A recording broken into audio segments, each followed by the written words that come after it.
Hello friend, आपका स्वागत है हमारे चैनल साइबर एजुकेशन में। फ्रेंड, आज की वीडियो हम लोग बात करने वाले हैं Bihar ITI and Bihar polytechnic परीक्षा 2022 के बारे में। फ्रेंड, आज के इस वीडियो के माध्यम से हम लोग साइंस के टॉप 50 क्वेश्चन देखेंगे जो कि आपके एग्जाम के दृष्टि से सारे क्वेश्चन इंपॉर्टेंट हैं। तो चलिए हम लोग इस वीडियो को स्टार्ट करते हैं। इससे पहले आपसे रिक्वेस्ट है कि इस वीडियो को दोस्तों के साथ ज़्यादा से ज़्यादा शेयर करें। साथ ही अगर अभी तक आपने हमारे चैनल को सब्सक्राइब नहीं किया है तो चैनल को सब्सक्राइब कर लीजिए, क्योंकि यहाँ Bihar ITI and Bihar polytechnic की संपूर्ण तैयारी बिल्कुल फ्री में करवाई जाती है। सो फ्रेंड, वीडियो स्टार्ट करने से पहले एक बात मैं और डिस्कस कर देना चाहता हूं। हालांकि आप सभी कैंड जब भी मैं बिहार आईटीआई या फिर बिहार पॉलिटेक्निक के लिए वीडियो अपलोड करता हूं, बहुत सारे कैंड का कमेंट आता है कि सर क्वेश्चन का लेवल थोड़ा अप कीजिए, क्वेश्चन आप बता रहे हैं जो बहुत ही ईजी है या फिर मॉडरेट लेवल का है। तो देखिए, मैंने 24 घंटा पहले, यहाँ पर देखिए 23 घंटा पहले क्वेश्चन मैंने यूट्यूब के कम्युनिटी टैब में डाला था, जो कि क्वेश्चन देखिए मेंशन किया गया है, कार्य करने की गति क्या कहलाती है। और यहाँ पर देखिए 86% ऐसे बच्चे हैं जो कि ऊर्जा पर क्लिक किए हैं।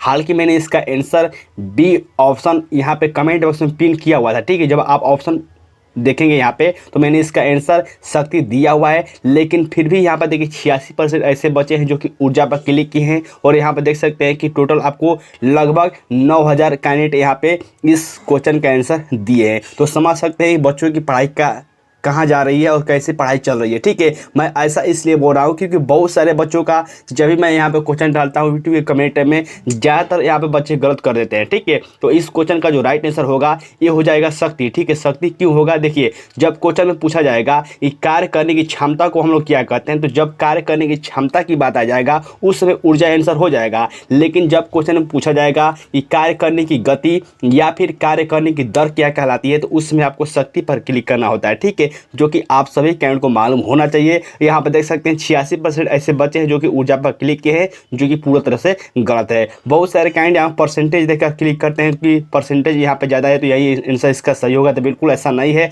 आप जब भी आंसर कीजिए आप यहाँ पे कमेंट बॉक्स में देख लीजिए, मैं यहाँ पे आंसर पिन कर देता हूँ। ठीक है, तो चलिए हम इस वीडियो को स्टार्ट करते हैं। सो फ्रेंड, यहाँ से देख सकते हैं मैंने इस क्वेश्चन के पीडीएफ को ओपन कर रखा है। तो फर्स्ट क्वेश्चन यहाँ पर देखिए मेंशन किया गया है, इनमें से किसे न तो बनाया जा सकता है और न ही नष्ट किया जा सकता है। देखिए, ये भी क्वेश्चन बहुत ही इंपॉर्टेंट है और बहुत सारे अलग अलग एग्जामों में इस क्वेश्चन को पूछा जा चुका है। और इस क्वेश्चन का वही राइट आंसर दे पाएंगे जिनका कॉन्सेप्ट क्लियर है। हालांकि मैंने बताया था कि ऊर्जा संरक्षण का सिद्धांत एक कहता है कि ऊर्जा न तो नष्ट किया जा सकता है और न ही ऊर्जा को हम लोग बना सकते हैं। ठीक है, तो ऊर्जा संरक्षण का नियम एक कहता है, जो कि इसका राइट आंसर हो जाएगा ऊर्जा। और यही क्वेश्चन पूछा गया है कि किसे हम लोग न तो बना सकते हैं न ही नष्ट कर सकते हैं। तो ऊर्जा है, ऊर्जा आपको एक से दूसरे रूप में परिवर्तित होती है, इसे हम नष्ट नहीं कर सकते हैं। ऊर्जा संरक्षण का सिद्धांत है। ठीक है, तो बिल्कुल आप इस क्वेश्चन को इतना याद रखेंगे क्योंकि यहाँ से बार बार क्वेश्चन पूछे जाते हैं। नेक्स्ट क्वेश्चन देखिए मेंशन किया गया है, टरबाइन द्वारा बहते पानी और हवा का परिवर्तन के लिए किया जाता है। तो आपको बताना है कि टरबाइन द्वारा बहते पानी और हवा का प्रयोग किस परिवर्तन के लिए किया जाता है। तो यहाँ पर देखिए जो ऑप्शन दिए गए हैं सारे आपको विद्युत ऊर्जा में परिवर्तन हो रहे हैं। ठीक है, यहाँ पर देखिए एक बात कॉमन है कि सभी जो है विद्युत ऊर्जा में परिवर्तन हो रहे हैं, लेकिन किससे किस में हो रहे हैं तो ये आपको याद रखना होगा। गतिज ऊर्जा से ये विद्युत ऊर्जा में परिवर्तन होता है। ठीक है, जो कि यहाँ से सी ऑप्शन बिल्कुल राइट आंसर हो जाएंगे। नेक्स्ट क्वेश्चन देखिए मेंशन किया गया है, निम्नलिखित में से कौन से स्थितिज ऊर्जा के उदाहरण है। तो मैंने आपको इसके कॉन्सेप्ट के बारे में बताया था कि जिसमें गति होगा, जिसमें वेग होगा, उसे हम लोग गतिज ऊर्जा कहते हैं, और जिसमें ठहराव होगा, स्थिति होगा, उससे हम लोग स्थितिज ऊर्जा कहते हैं। ठीक है, तो यहाँ पर देखिए ऑप्शन मेंशन किया गया है, घर की छत पर रखी एक ईंट, यानी घर की छत पर कोई ईंट रखी हुई तो बिल्कुल इसमें स्थितिज ऊर्जा होगा। ठीक है, यहाँ पे ए ऑप्शन सही है। नेक्स्ट यहाँ देखिए मेंशन किया गया है, एक घड़ी की स्प्रिंग जब घूमती है। तो देखिए जो घड़ी की स्प्रिंग है या फिर सिंपली सिर्फ स्प्रिंग रहेगा, उसमें भी आपको क्या होता है, स्थितिज ऊर्जा होती है। संपेटिंग स्प्रिंग मैंने अभी भी बताया कि स्प्रिंग में जो होता है ये स्थितिज ऊर्जा ही होती है। और नेक्स्ट यहाँ देखिए मेंशन किया गया है, जल आपूर्ति प्रणाली के तहत जल उत्साह से संग्रहित पानी। तो देखिए यहाँ पे ही संग्रहित पानी है, यानी कि एक पानी को ठहराव करके एक जगह रोका गया है। ठीक है, और यही को यहाँ पे देता है कि बहता हुआ पानी, तो यहाँ पर गतिज ऊर्जा हो जाता है, लेकिन यहाँ पर संग्रहित पानी है, यानी कि एक जल को जमाव करके ठहराव किया गया है। ठीक है, इसीलिए यहाँ से इसमें भी स्थितिज ऊर्जा हो जाएगा, यानी कि ए बी सी डी, यहाँ से डी ऑप्शन बिल्कुल राइट आंसर हो जाएंगे। इस क्वेश्चन के सारे जो ऑप्शन दिए गए सारे में स्थितिज ऊर्जा है। ठीक है, तो बिल्कुल आप गतिज ऊर्जा और स्थितिज ऊर्जा के कॉन्सेप्ट को समझ गए होंगे और यहाँ से बार बार क्वेश्चन पूछे जाते हैं। नेक्स्ट क्वेश्चन देखिए मेंशन किया गया है, यदि बल F और त्वरण ए दिया है तो वस्तु का द्रव्यमान m ज्ञात करने का सूत्र क्या है। तो देखिए ये सभी कैंडिडेट को मालूम होगा। ये फॉर्मूला जो कि होता है, मैं फिर से अच्छी तरह से लिख देता हूँ ताकि आपको दिक्कत ना हो, ठीक है। ये फॉर्मूला होता है F बराबर m ए। आप सभी कैंडिडेट ये फॉर्मूला जानते हैं। F बराबर होता है m ए, जो कि F क्या है, F बल है, m द्रव्यमान है और ये त्वरण है। लेकिन यहाँ पे क्वेश्चन पूछा गया है कि m का यानी कि द्रव्यमान निकालने का फॉर्मूला क्या है, ठीक है। तो इसी फॉर्मूले के माध्यम से इसको निकाल सकते हैं। कैसे, देखिए F बराबर m ए होता है, तो हम लोग क्या लेंगे, हम लोग m ए बराबर निकालना है, ठीक है। तो m बराबर हम लोग ऐसे करके और यहाँ पे m जब यहाँ पे लेंगे तो f जो है f के बाटा में a हो जाएगा, ठीक है। यानी कि f बाई a, यहाँ से f बाई a हो जाएगा, ठीक है। यानी कि इसका राइट आंसर हो जाएगा कौन सा, बी ऑप्शन बिल्कुल इसका राइट आंसर हो जाएगा। कैसे इसका राइट आंसर मैंने बताया, देखिए आप सभी कैंडिडेट को मालूम होगा कि F बराबर m ए होता है, यानी कि बल बराबर द्रव्यमान गुणे त्वरण। लेकिन यहाँ पर द्रव्यमान बराबर पूछा गया है, तो द्रव्यमान यानी कि हम लोग ले लेंगे और एफ के नीचे यानी कि हम लोग ए को इसके बटा में लेकर आएंगे बल के, जो कि हो जाएगा F बराबर F बाई ए, ठीक है। जो कि यहाँ से बी ऑप्शन बिल्कुल राइट आंसर हो जाएंगे, ठीक है। तो बिल्कुल आप एक फार्मूला के माध्यम से बहुत सारा यहाँ पे फॉर्मूले तैयार कर सकते हैं। नेक्स्ट क्वेश्चन देखिए, मेंशन किया गया है, निम्नलिखित में से कौन त्वरण के मान के गुरुत्व के कारण प्रभावित नहीं होता है। तो देखिए इस क्वेश्चन को मैंने बताया था कि जो द्रव्यमान है ये कभी भी परिवर्तित नहीं होता है, ठीक है। जितना आपका द्रव्यमान पृथ्वी पर है उतना ही आपका चंद्रमा पर द्रव्यमान होगा, और जितना ही आपका द्रव्यमान चंद्रमा पर होगा, यानी कि अगर मान लीजिए कि आपका द्रव्यमान अभी यहाँ पे 70 kg है तो वहाँ पे भी 70 kg होगा, लेकिन भार ये क्या होता है, भार परिवर्तन हो जाता है, ठीक है। तो आपको बिल्कुल याद रखना है कि द्रव्यमान कभी भी परिवर्तित नहीं होता है, ये चारों या फिर कह सकते हैं कभी भी ये परिवर्तित नहीं होगा, हर जगह समान होता है, ठीक है। तो बिल्कुल इस क्वेश्चन को आप याद रखेंगे। नेक्स्ट क्वेश्चन यहाँ पे देखिए मेंशन किया गया है, न्यूटन के गति का नियम का प्रकाशन क्या था। यानी कि न्यूटन के गति का जो नियम दिया गया था, ये इसका प्रकाशन कब हुआ था। तो ये हुआ था आपको 1687 ईस्वी में, जो कि यहाँ से डी ऑप्शन बिल्कुल राइट आंसर हो जाएंगे। साथ ही आपको याद रखना है, कभी कभी डायरेक्ट क्वेश्चन पूछा जाता है कि न्यूटन ने कितने गति के नियम दिए थे। तो न्यूटन ने जो गति के 3 नियम दिए थे, जो कि आप सभी का उनको याद होना चाहिए, और तीनों नियम के बारे में मैंने सारी जानकारी बता रखा है। नेक्स्ट क्वेश्चन देखिए मेंशन किया गया है, यदि एक वस्तु दोनों सिरों से पकड़कर खींची जाती है तो उस पर लागू बल को हम लोग क्या कहते हैं। तो उस पर लागू बल को हम लोग खिंचाव कहते हैं, ठीक है। खिंचाव यानी कि यहाँ से डी ऑप्शन बिल्कुल राइट आंसर हो जाएंगे, ठीक है। तो बिल्कुल आप इस क्वेश्चन को याद रखेंगे। नेक्स्ट यहाँ देखिए मेंशन किया गया है, रेखीय संवेग किसके बराबर होता है। देखिए इस क्वेश्चन को थोड़ा सा कंफ्यूज करने के लिए रेखीय लगा दिया गया है, अदरवाइज आपको मैंने बताया था कि P बराबर क्या होता है, P बराबर होता है mv, यानी कि संवेग बराबर द्रव्यमान गुणे वेग, ठीक है। तो वही क्वेश्चन है जो कि सिर्फ मेंशन कर दिया गया रैखिक संवेग, जो कि हो जाएगा द्रव्यमान गुणे वेग, जो कि यहाँ से बी ऑप्शन बिल्कुल राइट आंसर हो जाएंगे, ठीक है। तो देखिए जो भी मैं क्वेश्चन करा रहा हूँ सारे क्वेश्चन इंपॉर्टेंट है, और अगर ऐसे क्वेश्चन आप कर लेते हैं तो बिल्कुल आपके एग्जाम में एक भी क्वेश्चन नहीं छूटेंगे। बहुत सारे कैंडिडेट क्वेश्चन आ रहे थे कि सर आप इतना अच्छा वीडियो बनाते हैं, जो यूट्यूब का थंबनेल आप लगा रहे हैं उसका थंबनेल चेंज कर दीजिए ताकि अच्छी और व्यू आए। तो बिल्कुल किया जाएगा। मैं भी चाहता हूं कि कम से कम हमारे जो क्लास लिया जा रहा है बिहार ITI बिहार पॉलिटेक्निक का, कम से कम देखिए 2000 बच्चे लाइव देखें, लेकिन लाइव देखने वाले की संख्या बहुत ही कम है। मुझे लगता है कि 15-20 बच्चे यहाँ पर लाइव देखते हैं, लेकिन कोई बात नहीं, कुछ दिन के बाद वहाँ पर बहुत सारे बच्चे देखते हैं। लेकिन मैं चाहता हूँ कि इस वीडियो को दोस्तों के साथ आप ज़्यादा से ज़्यादा शेयर करें, ज़्यादा बच्चों को जोड़ें, ताकि मुझे भी मजा आए पढ़ाने में, ठीक है। क्वेश्चन क्या मेंशन किया गया है, चाल, दूरी और समय का संबंध क्या है। तो आप सभी कैंड जानते हैं कि चाल बराबर क्या होता है, चाल बराबर होता है दूरी बटा में समय। आप हिंदी में ऐसे जानते हैं ना कि चाल बराबर होता है क्या, दूरी बटा में समय। लिखने में थोड़ा दिक्कत हो रही है लेकिन आप इसको समझ जाइएगा, ठीक है। चाल बराबर क्या होता है, दूरी बटा में समय, ठीक है। तो यही क्वेश्चन पूछा गया है कि चाल और दूरी का संबंध क्या है। तो चाल को हम लोग क्या कहते हैं इंग्लिश में, इसको हम लोग कहते हैं स्पीड। तो स्पीड में सारे दिया गया है स्पीड। इसके बाद क्या, दूरी को हम लोग क्या कहते हैं, डिस्टेंस बाई समय। तो यहाँ पर देखिए बी ऑप्शन बिल्कुल राइट आंसर हो जाएगा। बी ऑप्शन क्यों होगा, देखिए यानी कि एस दिया है यानी कि स्पीड दिया है, इसके बाद देखिए डी दिया है यानी कि डिस्टेंस दिया है, दूरी दिया है, और बटा में टी यानी कि समय दिया है, ठीक है। इसीलिए यहाँ पे चाल बराबर दूरी बटा में समय, यानी कि बी ऑप्शन बिल्कुल राइट आंसर हो जाएंगे। और बहुत ही कॉमन फॉर्मूला है, बहुत सारे एग्जाम में इस क्वेश्चन के माध्यम से, इस फॉर्मूले के माध्यम से बहुत सारे क्वेश्चन बनते हैं, ठीक है। नेक्स्ट क्वेश्चन देखिए मेंशन किया गया है, गति के समीकरण के संबंध में निम्नलिखित में से कौन सा गलत है। तो मैंने आपको बताया कि जो गति के 3 समीकरण दिए गए हैं, जो कि आप सभी कैंडिडेट को याद होना चाहिए। और देखिए आपको पूछा गया है कि कौन सा यहाँ पे गलत है समीकरण, ठीक है। तो देखिए इसको गलत पहचानने का सिंपल सा ट्रिक यही है। देखिए मैंने आपको बताया था कि v बराबर u प्लस ए टी होता है, फर्स्ट समीकरण का है, ठीक है। और यहाँ पे देखिए s बराबर U T plus half A T square ये सेकेंड समीकरण है। अब देखिए यहाँ पे दो ऑप्शन में बात फंस जाती है, ठीक है। तो इसको पहचानने के लिए सिंपल सा ट्रिक है। आप सभी कैंड जानते हैं कि u बराबर क्या होता है, जो यहाँ पे u दिया गया है, u बराबर होता है क्या, प्रारंभिक वेग, ठीक है। और v बराबर होता है क्या, अंतिम वेग, ठीक है। तो यहाँ पे देखिए जो ए ऑप्शन दिया गया है, पहले यहाँ पे दिया गया है क्या, प्रारंभिक वेग, जो कि पूरी तरह से गलत हो जाएगा। गलत क्यों होगा, क्योंकि जब भी आपको प्रारंभिक वेग होता है ये आपको ज़्यादा होता है, ठीक है, न कि सॉरी ये जो प्रारंभिक वेग होता है हमेशा ये माइनस में होता है, ठीक है। और जो वस्तु का वेग होता है ये हमेशा ज़्यादा होता है, ठीक है। लेकिन यहाँ पे देखिए इसी में से इसको घटा लिया गया है, यानी कि प्रारंभिक वस्तु में से ये आपको अंतिम वस्तु को घटाया गया है, जो कि गलत है, ठीक है। इसीलिए यहाँ से D option sorry B option बिल्कुल राइट आंसर होगा, क्योंकि हमको गलत बताना था। और सही जो सी ऑप्शन है ये भी बिल्कुल सही है, ठीक है। मुझे कन्फ्यूजन इसलिए हो रहा था क्योंकि मैं थोड़ा बताने में यहाँ पे दिक्कत हो गया, लेकिन आप इसको मैं फिर से रिपीट करता हूँ। देखिए कैसे आपको पहचाना है, ये तो फर्स्ट हो गया, ये सेकेंड हो गया, और यहाँ पे देखिए थर्ड, इसमें आपको पहचानने में गड़बड़ हो रही है। तो आपको क्या करना है कि आप सभी कैंड जानते हैं कि जो भी है अंतिम वेग है और यू जो है आपको प्रारंभिक वेग है। तो जब भी आपको माइनस होता है ये अंतिम वेग में से प्रारंभिक वेग माइनस होता है, जो कि यहाँ पे देखिए प्रारंभिक वेग पहले दे दिया गया है, इसलिए गलत हो जाएगा, ठीक है। इसीलिए यहाँ से सी ऑप्शन बिल्कुल राइट आंसर हो जाएंगे। नेक्स्ट क्वेश्चन देखिए मेंशन किया गया है, झूले पर बैठे लड़की की गति क्या होती है। तो देखिए झूले पर बैठे एक लड़की की गति या फिर पेल्डुलम जो घड़ी में होता है उसकी जो गति होती है आवर्ती गति होती है। यानी कि जो एक वस्तु है अगर दोबारा यहाँ से यहाँ पर आ जा रहा है यानी कि आवर्त कर रहा है, ठीक है। जैसे कि यहाँ पर गया फिर यहाँ पर वापस आ गया, यानी कि ये आवर्ती गति है, ठीक है। तो बिल्कुल आप इसको समझ गए होंगे, जो कि यहाँ से डी ऑप्शन बिल्कुल राइट आंसर हो जाएंगे।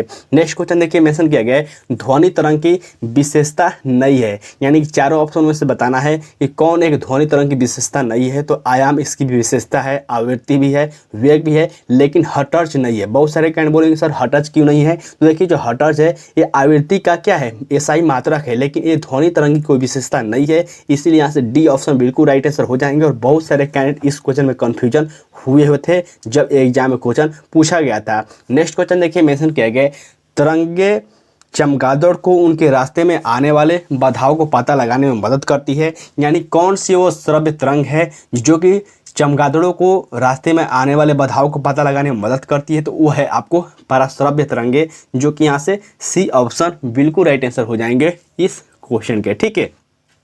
नेक्स्ट क्वेश्चन हम लोग देखते हैं। नेक्स्ट यहाँ पे देखिए मेंशन किया गया है, निम्नलिखित में से कौन सा ध्वनि की लाउडनेस या सॉफ्टनेस को निर्धारित करता है। देखिए ये भी क्वेश्चन बहुत ही इंपॉर्टेंट है। जब भी आपको डीजे बजता है, डीजे यानी कि हम लोग शादी विवाह में, अभी शादी विवाह का अभी चल रहा है सीजन, तो अभी आप देख रहे होंगे डीजे बजता है। तो देखिए जब भी आप हम साउंड को बढ़ाते हैं यानी कि उसको ज़्यादा आवाज़ में सुनते हैं, तो उसमें जो आवाज़ बढ़ती है वो बिल्कुल आयाम पर निर्भर करती है, ठीक है। यानी कि उसको हम लोग आयाम को भी कह सकते हैं। यानी कि जब हम आयाम बढ़ाएंगे तो आवाज़ बिल्कुल बढ़ेगा, यानी कि आवाज़ बढ़ाने की प्रक्रिया को हम लोग आयाम कहते हैं। जो कि क्वेश्चन में यही पूछा गया था कि ध्वनि की जो हम लाउडनेस यानी कि जो उसकी आवाज़ बढ़ाते हैं या फिर उसको कम करते हैं, कि ये कौन निर्धारित करता है। तो ये आपको आयाम निर्धारित करता है, ठीक है। जो कि यहाँ से डी ऑप्शन बिल्कुल राइट आंसर हो जाएंगे। नेक्स्ट क्वेश्चन देखिए मेंशन किया गया है, यदि किसी सुधारक लेंस की शक्ति प्लस 2 नेक्स्ट क्वेश्चन यहाँ पे देखिए मैं फिर से रिपीट करता हूँ, यदि किसी सुधारक लेंस की शक्ति 2 डायोप्टर है तो यह क्या होगा। तो मैंने आपको बताया था कि उत्तल लेंस जो होता है हमेशा प्लस में होता है और अवतल लेंस जो होता है ये हमेशा माइनस में होता है। तो यहाँ पे सबसे पहले तो दर्पण होगा नहीं, क्योंकि यहाँ पे लेंस होगा, और उत्तल और अवतल लेंस में यहाँ पे बात फंस गया है। तो मैंने आपको बताया था कि अवतल लेंस में माइनस होता है और उत्तल लेंस में प्लस होता है। यहाँ पे प्लस दिया गया है, इसलिए यहाँ पे ए ऑप्शन बिल्कुल राइट आंसर हो जाएंगे। साथ ही आपको याद रखना है कि निकट दृष्टि दोष में हम लोग अवतल लेंस का उपयोग करते हैं और दूर दृष्टि दोष में हम लोग उत्तल लेंस का उपयोग करते हैं, ठीक है। तो बिल्कुल आप इन बातों को भी याद रखेंगे, यहाँ से भी क्वेश्चन पूछे जाते हैं। नेक्स्ट क्वेश्चन देखिए मेंशन किया गया है, विद्युत धारा का सूत्र I बराबर क्या होता है। तो ये भी देखिए बहुत ही फेमस क्वेश्चन है और बहुत ही इस फॉर्मूला के माध्यम से न्यूमेरिकल बनाए जाते हैं, ठीक है। क्वेश्चन क्या मेंशन किया गया है कि I बराबर क्या होता है। तो I बराबर होता है Q विद्युत धारा सूत्र I बराबर क्या होता है, और देखिए बाई में यहाँ पे क्या दिया गया है, समय दिया गया है। ठीक है, तो आप सभी कैंड को मैं बता दूं कि जो इसका फॉर्मूला, जो कॉमन फार्मूला होता है, ये होता है Q बराबर IT। ठीक है, जो इसका कॉमन फार्मूला होता है ये होता है Q बराबर I गुणे T। ठीक है, ये फार्मूला होता है, यानी कि आवेश बराबर होता है विद्युत धारा इंटू समय। ठीक है, इसका कॉमन फार्मूला है। लेकिन यहाँ पर देखिए आई यानी कि धारा बराबर पूछा गया है, तो जब हम लोग धारा की बात किया जाए तो यहाँ पर मैं फिर से यहाँ पे रिपीट करता हूँ ताकि आपको अच्छे से समझ में आए कि आखिरकार ये फार्मूला कैसे हम लोग तैयार करते हैं। ठीक है, जैसे कि देखिए जो इसका कॉमन फार्मूला होता है Q बराबर होता है I इंटू टी। ये हो गया एक कॉमन फार्मूला है, लेकिन यहाँ पे I बराबर पूछा गया है तो हम लोग I को यहाँ पे लिख लेंगे, इस पर Q बाई यहाँ पे टी कर लेंगे, जैसे कि हमने F बराबर ए में किया था। ठीक है, तो यहाँ पे देखिए बटा में टी अपने आप है, यहाँ पे Q हो जाएगा, बिल्कुल ए ऑप्शन बिल्कुल राइट आंसर हो जाएगा। ठीक है, मैंने कैसे इसको बताया मैं फिर से रिपीट करता हूँ। देखिए जो कॉमन फार्मूला है ये होता है Q बराबर IT, यानी कि आवेश बराबर विद्युत धारा गुणे समय। ठीक है, लेकिन यहाँ विद्युत धारा बराबर पूछा गया है, I बराबर पूछा गया है, तो हो जाएगा Q बराबर IT, यानी Q को हम लोग Q के बटा में हम लोग टी को ले आएंगे। ठीक है, तो बिल्कुल आप इस बात को समझ गए होंगे। चलिए हम लोग अगले क्वेश्चन की ओर बढ़ते हैं। नेक्स्ट क्वेश्चन यहाँ पर देखिए मेंशन किया गया है, विद्युत बल्ब पर प्रदर्शित विद्युत रेटिंग 100 वाट का क्या मतलब है। तो आपने देखा होगा कि जब भी हम लोग बल्ब बांटते हैं विद्युत पर के माध्यम से, तो उस पर कुछ 100 वाट 50 वाट ऐसे करके 250 वाट ऐसे लिखा रहता है। ठीक है, उसका मतलब क्या होता है ये आपको बताना है। ठीक है, उसका सिंपल सा मतलब होता है कि जो बल्ब है प्रति सेकेंड 100 जूल विद्युत ऊर्जा व्यय करता है। ठीक है, उसका सिंपल सा मतलब होता है, अगर आपके बल्ब पर अगर 100 वाट लिखा है या फिर जितना भी लिखा है तो उसका सिंपल सा यही मतलब होता है, जो कि आपको याद होना चाहिए। ठीक है, नेक्स्ट क्वेश्चन देखिए मेंशन किया गया, एटम बम का आविष्कार किसने किया था। ये भी क्वेश्चन बहुत ही फेमस है और बहुत सारे एग्जाम में रिपीट हुआ है। एटम बम का आविष्कार किसने किया था, तो ये आपको किया गया था जे रॉबर्ट ओपेनहाइमर के द्वारा, जो कि यहाँ से ये ऑप्शन बिल्कुल राइट आंसर हो जाएंगे इस क्वेश्चन के। साथ ही इस क्वेश्चन से एक बात और आपको याद रखना है कि रिवाल्वर की खोज ये आपको सैमुअल कोल्ट के द्वारा किया गया था। ठीक है, जब आपको पूछा जाएगा कि रिवाल्वर की खोज किसने किया था, आविष्कार किसने किया था, तो ये आपको सैमुअल कोल्ट के द्वारा किया गया था। ठीक है, आविष्कार से संबंधित भी आपको एक दो क्वेश्चन देखने को मिल ही जाते हैं। नेक्स्ट यहाँ देखिए मेंशन किया गया है, पृथ्वी की सतह का नीचे फंसी गर्मी को हम लोग क्या कहते हैं। पृथ्वी की सतह के नीचे फंसे गर्मी को हम लोग क्या कहते हैं, तो ये हम लोग कहते हैं भूतापीय ऊर्जा, जो कि यहाँ से डी ऑप्शन बिल्कुल राइट आंसर हो जाएंगे इस क्वेश्चन के। नेक्स्ट यहाँ देखिए मेंशन किया गया है, निम्नलिखित में से किस वैज्ञानिक ने पदार्थों की 5वीं अवस्था के लिए कुछ गणना की थी, तो ये आपको की गई थी सत्येंद्र नाथ बोस के द्वारा, जो कि आप सभी कैंड को मालूम होगा कि जो पहले जो पदार्थ की अवस्था थी वो 3 थी, ठोस द्रव गैस, और अभी प्रेजेंट टाइम पर 5 हो गई है, ठोस द्रव गैस प्लाज्मा और बोस आइंस्टीन का नियम, जो कि सत्येंद्र नाथ बोस के द्वारा दिया गया था। ठीक है, तो बिल्कुल आप इस क्वेश्चन से इतना बात याद रखेंगे। नेक्स्ट क्वेश्चन देखिए मेंशन किया गया है, पानी के 5 अणुओं का द्रव्यमान क्या होगा। तो देखिए मैंने आपको द्रव्यमान निकालना बताया था कि कैसे आपको किस भी यौगिक का द्रव्यमान निकालना है। जैसे कि यहाँ पानी की बात की गई तो पानी का फॉर्मूला क्या होता है, वो होता है H2O। ठीक है, H2O का हम लोग द्रव्यमान निकालना है, कैसे निकालेंगे, तो देखिए हाइड्रोजन का परमाणु संख्या 1 होता है और इसका परमाणु भार भी 1 होता है, तो हम लोग 1 लेकर यहाँ पे 2 है इसलिए हम लोग 2 से गुणा कर देंगे। ठीक है, इसके बाद हम लोग प्लस कर देंगे और इसके बाद देखिए मेंशन किया गया O यानी कि ऑक्सीजन। ऑक्सीजन का परमाणु संख्या होता है 8 और इसका जो परमाणु भार होता है 16। ठीक है, तो हम लोग 16 जोड़ देंगे, 16 और 2 से 1 से, और 1 से में 2 से गुणा करेंगे तो 2 होगा, 16 2 18, यानी कि हो जाएगा 18। यानी कि जल का जो परमाणु भार होता है ये 18 होता है, और यहाँ पे 5 अणुओं की बात की गई तो हम लोग 18 में 5 से गुणा कर देंगे, कितना हो जाएगा 18 5 90, यानी कि यहाँ से बी ऑप्शन बिल्कुल राइट आंसर हो जाएंगे इस क्वेश्चन के। ठीक है, तो बिल्कुल आसानी से आप ऐसे क्वेश्चन को हल कर सकते हैं। नेक्स्ट क्वेश्चन देखिए मेंशन किया गया है, कार्बन डाइऑक्साइड के 1 मोल में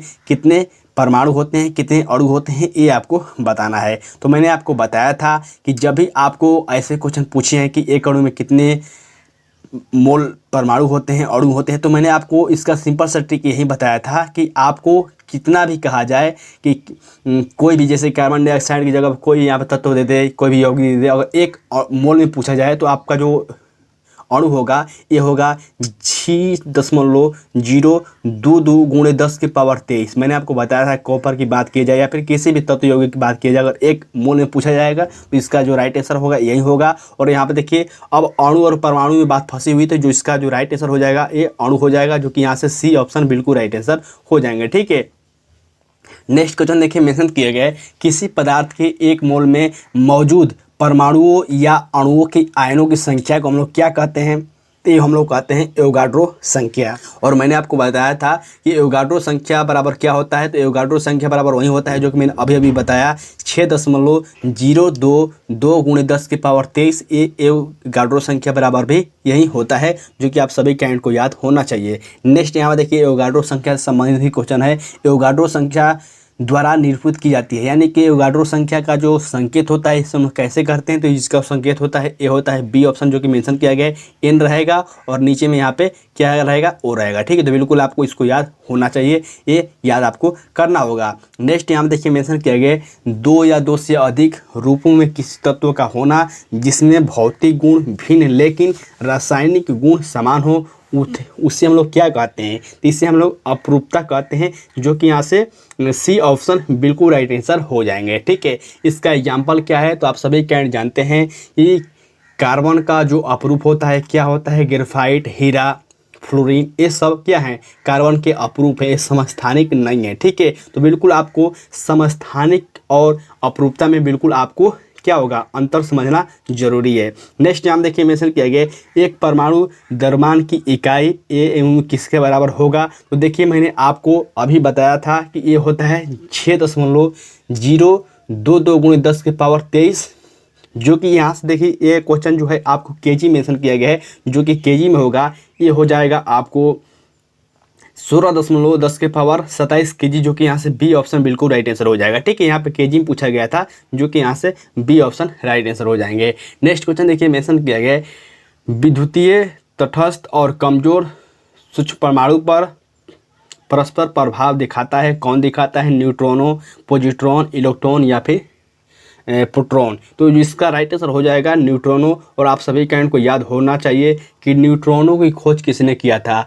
तो न्यूट्रॉनों की खोज पाउली द्वारा किया गया था। पॉजिट्रॉन की खोज किसने किया था? एडर्सन ने किया था। इलेक्ट्रॉन की खोज किसने किया था? जे थॉमसन ने किया था। और प्रोटॉन की खोज गोल्डस्टीन और रदरफोर्ड ने किया था। ठीक है, साथ ही आपको एक बात और याद रखना होगा कि न्यूट्रॉनों और न्यूट्रॉन में अंतर होता है। ठीक है, न्यूट्रॉनों की खोज पाउली ने किया था, लेकिन न्यूट्रॉन की खोज ये जेम्स चैडविक के द्वारा किया गया था, जो कि आप सभी कैंड को ये बातें याद होनी चाहिए। नेक्स्ट क्वेश्चन देखिए मेंशन किया गया है पहले आवर्त में दोनों तत्वों में संयोजी इलेक्ट्रॉन होते हैं, किस कोष में होंगे? तो आप सभी कैंड जानते हैं कि पहले जो आवर्त में तत्व हैं वो आपको कौन कौन से हैं? तो ये हैं आपको हाइड्रोजन और हीलियम। ठीक है, और मैंने आपको बताया था कि जो कोष होते हैं ये होते हैं KLMN, यानी कि आपको के से शुरुआत होगा और पहले तत्व में ये हो जाते हैं के कोष में, जो कि यहाँ से ए ऑप्शन बिल्कुल राइट आंसर हो जाएंगे। देखिए बहुत सारे कैंड को आए जो क्वेश्चन मैं बता रहा हूँ थोड़ा सा टफ लग सकता है। देखिए टफ आपको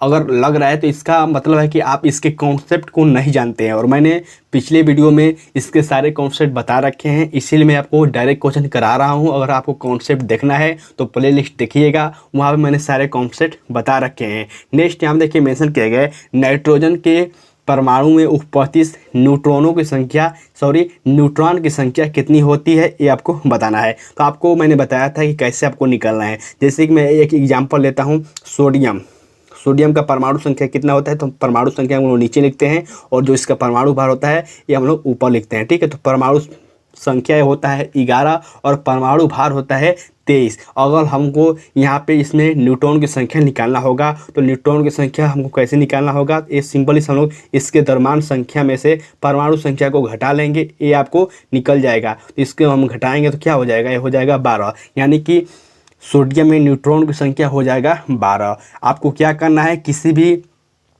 तत्व का, किसी के धातु का आपको पूछा जाएगा ये न्यूट्रॉन की संख्या, तो आपको सिंपली द्रव्यमान संख्या में से परमाणु संख्या को घटा लेना होगा। ठीक है, जैसे कि हम लोग बात करें यहाँ पे नाइट्रोजन की, तो नाइट्रोजन की परमाणु संख्या होता है 7, इसका परमाणु भार होता है 14। आप बहुत सारे कैंडिडेट को ये भी नहीं मालूम होगा कि इसका परमाणु संख्या परमाणु भार कितना है, तो मैंने आपको पहले बताया था कि कम से कम आपको 20 तक परमाणु संख्या और परमाणु भार याद होना चाहिए, ठीक है। तो हम लोग बात करें अब न्यूट्रॉन निकालने के लिए, यानी कि n बराबर हो जाएगा 14 - 7। 14 - 7 हम लोग क्यों कर रहे हैं, क्योंकि यहाँ पे द्रव्यमान संख्या हो जाएगा 14 और परमाणु संख्या हो जाएगा 7। मैंने आपको बताया कि द्रव्यमान संख्या में से परमाणु संख्या को घटा लीजिएगा, 14 में 7 घटाएंगे हो जाएगा 7, जो कि यहाँ से सी ऑप्शन बिल्कुल राइट आंसर हो जाएंगे, यानी कि नाइट्रोजन में न्यूट्रॉन की संख्या हो जाएगी 7, ठीक है। जिस तरह से मैं आपको बहुत ही ईजी तरीके से बता रहा हूँ, अगर आपको ऐसे भी नहीं समझ में आ रहा तो फिर आपको दिक्कत है। बहुत ही ईजी तरीके से बता रहा हूँ और आपको समझ में आना चाहिए। नेक्स्ट देखिए, क्वेश्चन मेंशन किया गया है,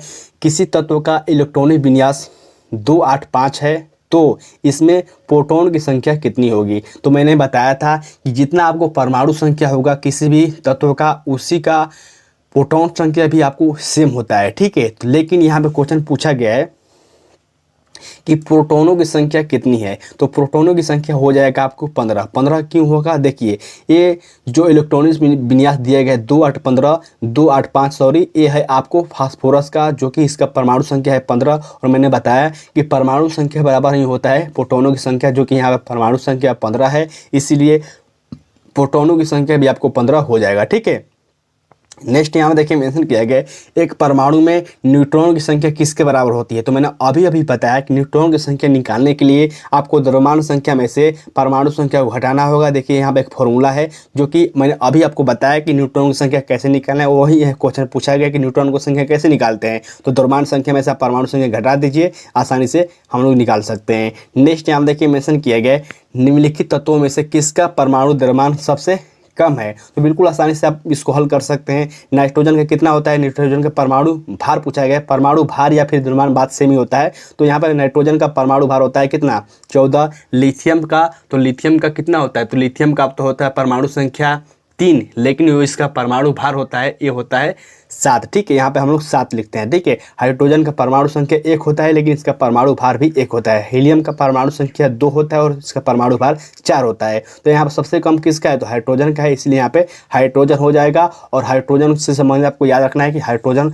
अति ज्वलनशील गैस है, जो कि आपको याद रखना है। नेक्स्ट यहाँ देखिए मेंशन किया गया है, खाने वाले सामान्य नमक का रासायनिक नाम क्या है। तो जो हम लोग नमक खाते हैं उसका जो समान नाम है ये है आपको सोडियम क्लोराइड, जो कि इसका फार्मूला होता है NaCl। बहुत ही कॉमन फार्मूला है और सभी कैंडिडेट को याद होगा भी। नेक्स्ट हम लोग देखते हैं क्वेश्चन। नेक्स्ट यहाँ देखिए मेंशन किया गया, निम्नलिखित में से कौन सा मिलान सही नहीं है। देखिए pH मान से संबंधित क्वेश्चन, और मैंने आपको बताया था कि pH मान का जब भी आपको बात आ जाएगा तो सबसे पहले आपको याद रखना है कि pH स्केल की खोज किसने किया था, तो ये आपको सोरोनसन के द्वारा 1909 ईस्वी में किया गया था, इसकी खोज सोरोनसन के द्वारा। और आपको याद रखना है कि जब 7 रहेगा तो इसका जो मान होगा उदासीन होगा, 7 से कम होगा तो अम्लीय होगा, और 7 से जब ज़्यादा होगा तो ये आपको क्षारीय हो जाएगा। लेकिन यहाँ पर क्वेश्चन पूछा गया है कौन सा मिलान सही नहीं है, जैसे कि रक्त का pH मान 7.4 बिल्कुल सही है, शुद्ध जल का pH मान 7.5 बिल्कुल गलत है, ठीक है। शुद्ध जल का जो pH मान होता है ये नेट आपको 7 होता है, न कि 7.5, ठीक है। 7.5 होने का मतलब एक क्षारीय हो गया, लेकिन जो जल है ये आपको उदासीन होता है, ठीक है। सिरके का pH मान 2.2 बिल्कुल सही है, दूध का pH मान 6.6 बिल्कुल सही है, ठीक है। तो इसका जो गलत आंसर हो बताना था, जो कि शुद्ध जल का pH मान यहाँ पे 7.5 दिया गया है, 7.5 नहीं होगा। ये जो शुद्ध जल का pH मान होता है ये आपको सिर्फ 7 होता है, ठीक है। तो बिल्कुल इसका राइट आंसर बी ऑप्शन हो जाएंगे। नेक्स्ट यहाँ देखिए मेंशन किया गया है, मेंडलीव की आवर्त सारणी में ऊर्ध्वाधर कॉलम को हम लोग क्या कहते हैं। तो देखिए इस क्वेश्चन से मैं एक बात बहुत ही क्लियर बताता हूँ। बहुत सारे कैंडिडेट यहाँ पे समूह और यहाँ पे आवर्त में फंस जाते हैं कि आखिरकार कौन सा होगा। तो देखिए आपको जब ऐसे होते हैं इसे हम लोग क्या कहते हैं, क्षैतिज कहते हैं। जैसे मैं पाई खींच रहा हूँ वैसे नीचे क्षैतिज, इसे हम लोग क्षैतिज कहते हैं। और क्षैतिज में होता है आवर्त, और ऊर्ध्वाधर की बात किया जा रहा है, यानी कि ऐसे जो हो गए यहाँ पे तत्वों की जो संख्या होती है इससे हम लोग समूह कहते हैं, ठीक है। तो यहाँ से बी ऑप्शन बिल्कुल राइट आंसर हो जाएंगे। और यही क्वेश्चन पूछा जाता है कि मेंडलीव की आवर्त सारणी में हम लोग क्षैतिज समूह को, क्षैतिज रेखाओं को हम लोग क्या कहते हैं, तो इससे हम लोग कहते हैं आवर्त। लेकिन यहाँ पर ऊर्ध्वाधर कॉलम की बात किया जाएगा, उसमें आपको समूह पर क्लिक कर देना होगा। नेक्स्ट यहाँ देखिए मेंशन किया गया है ऑक्जेलिक एसिड प्राकृतिक स्रोत किसका है? तो ऑक्जेलिक जो एसिड है ये आपको टमाटर में पाया जाता है, साथ ही ये आपको पालक में भी पाया जाता है। तो बिल्कुल आप इन बात को याद रखेंगे कि टमाटर में ऑक्जेलिक एसिड होता है, ऑक्जेलिक अम्ल होता है, साथ ही ये पालक में भी होता है। ठीक है, तो बिल्कुल आप इस बात को याद रखेंगे। इमली में कौन सा अम्ल होता है? तो इमली में आपको टार्टरिक अम्ल होता है, जो कि आपको याद होना चाहिए। नेक्स्ट यहाँ देखिए मेंशन किया गया है, इनमें से कौन सा पदार्थ तंबाकू में मौजूद होता है? तो तंबाकू में मौजूद होता है निकोटीन। और हम लोग तंबाकू निषेध दिवस कब मनाते हैं? तो तंबाकू निषेध दिवस हम लोग 31 मई को मनाते हैं, जो कि आपको याद होना चाहिए। नेक्स्ट क्वेश्चन यहाँ देखिए मेंशन किया गया है, सामान्य मानव का कौन सा हिस्सा प्रति माह लगभग आधा इंच बढ़ जाता है? देखिए इस क्वेश्चन का अगर आपको आंसर याद नहीं है तो फिर आप इसको ऑप्शन के अनुसार भी हल कर सकते हैं। कैसे? देखिए मेंशन किया गया छोटी हाथ, बिल्कुल छोटी हाथ यहाँ पे आधा इंच तो पर मंथ नहीं बढ़ेगा। नेक्स्ट यहाँ देखिए बड़ी हाथ बिल्कुल नहीं, नाखून भी अगर पर मंथ आपको आधा इंच बढ़ने लगेगा तो बहुत ही बड़ा हो जाएगा। लेकिन जो हमारा बाल है आपको हर मंथ में आधा इंच बढ़ जाता है। ठीक है, जो कि कॉमन सेंस का क्वेश्चन है, यहाँ से सी ऑप्शन बिल्कुल राइट आंसर हो जाएंगे। नेक्स्ट यहाँ देखिए मेंशन किया गया है, गन्ना सामान्यतः उगाए जाते हैं। तो आप सभी कैंड अगर अपने गाँव में देखे होंगे, जो गन्ना होते हैं ये आपको उसको काट कर, तने को काट कर वहाँ पर बोया जाता है, जो कि यहाँ पर क्वेश्चन यही हो जाएगा इसका राइट आंसर। तने को काटते हुए हम लोग इसको उगाते हैं, बोते हैं, जो कि यहाँ से बी ऑप्शन राइट आंसर हो गए। नेक्स्ट यहाँ देखिए मेंशन किया गया है, किस पौधे का वैज्ञानिक नाम सोलेनम ट्यूबरोसम है? जो कि इसका राइट आंसर हो जाएगा आलू। और आपको वैज्ञानिक नाम से संबंधित कुछ इम्पोर्टेंट व्यक्तियों के, साथ ही जानवरों के और कुछ वस्तुओं के नाम आपको वैज्ञानिक याद होने चाहिए, क्योंकि यहाँ से भी क्वेश्चन बार बार रिपीट होते हैं। नेक्स्ट यहाँ देखिए मेंशन किया गया है, दुनिया का पहला मानव हृदय प्रत्यारोपण किसने किया था? तो ये आपको क्रिस्टियान बर्नार्ड के द्वारा किया गया था, जो कि बहुत ही फेमस क्वेश्चन है और बार बार ये क्वेश्चन रिपीट होता है। नेक्स्ट यहाँ देखिए मेंशन किया गया है, इनमें से किस योगदान के लिए एडवर्ड जेनर प्रसिद्ध है? तो जो टीका की खोज किया था ये आपको एडवर्ड जेनर ने किया था, जो कि यहाँ से ये ऑप्शन बिल्कुल राइट आंसर हो जाएंगे। ठीक है, टीकाकरण की खोज इन्होंने किया था।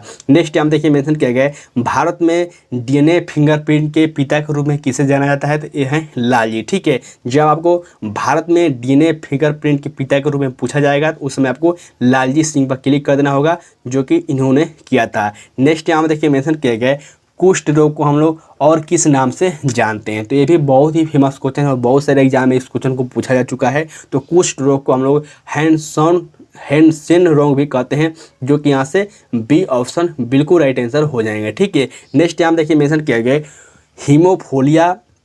हीमोफीलिया किसका एक उदाहरण है? तो आप सभी कैंडिडेट को याद होना चाहिए और मैंने बताया भी था कि जो हीमोफीलिया है या फिर कलर ब्लाइंडनेस है, ये आपको अनुवांशिक रोग है, यानी कि एक पीढ़ी से दूसरी पीढ़ी में ये रोग जाती है। इसे हम लोग अनुवांशिक रोग कहते हैं। हीमोफीलिया हो गया या फिर कलर ब्लाइंडनेस हो गया, ये सब अनुवांशिक रोग है। नेक्स्ट यहाँ देखिए मेंशन किया गया है, हाइड्रोफोबिया किसके कारण होता है? तो हाइड्रोफोबिया जो कुत्ता काटता है, जिसके माध्यम से रेबीज हो जाता है, तो रेबीज का विषाणु के कारण ये होता है हाइड्रोफोबिया, जो कि डायरेक्ट क्वेश्चन ये भी पूछा जाता है, हाइड्रोफोबिया किसके कारण, किसके काटने से होता है? तो कुत्ता के काटने से आपको हाइड्रोफोबिया होता है, जो कि आपको याद रखना है।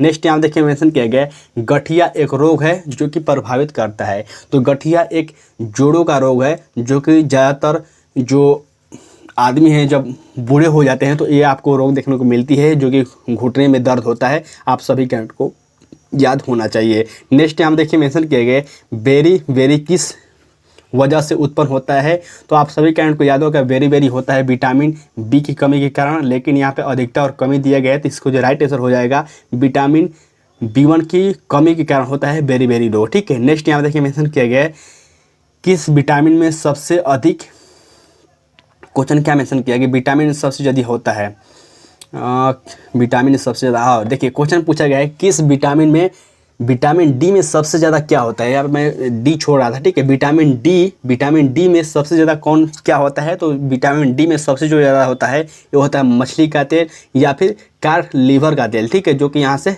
सी ऑप्शन बिल्कुल राइट आंसर हो जाएंगे। नेक्स्ट और लास्ट क्वेश्चन देखिए मेंशन किया गया है, निम्नलिखित में से कौन आयरन का सबसे प्रचुर स्रोत है तो ये हो जाएगा आपको हरी सब्जियाँ। ठीक है, हरी सब्जियाँ में आपको आयरन सर्वाधिक मात्रा में मिलती है। तो फ्रेंड आज के इस वीडियो के माध्यम से टॉप 50 क्वेश्चन देखे हैं जो कि आप सभी कैंट के एग्जाम की दृष्टि से सारे क्वेश्चन इंपोर्टेंट थे और आपने इस वीडियो को यहाँ तक देखा है तो आप वीडियो के नीचे कमेंट करके अपना स्कोर जरूर शेयर करें। साथ ही इस वीडियो को दोस्तों के साथ शेयर कीजिएगा। आपको वीडियो कैसा लगा वीडियो के नीचे कमेंट करके बता सकते हैं। साथ ही आप हमारे चैनल के माध्यम से ऐसे ही जुड़े रहिए, आपकी बिल्कुल तैयारी होती रहेगी। और जो भी मैं क्वेश्चन करा रहा हूँ और आपको जिस क्वेश्चन का आंसर याद नहीं है वीडियो को पॉज करके उसको आप कॉपी पर लिख लीजिए ताकि आपको लंबे समय तक याद रहेगा। ठीक है, तो फिर इस वीडियो के माध्यम से इतना ही, तब तक के लिए बाय, जय हिंद।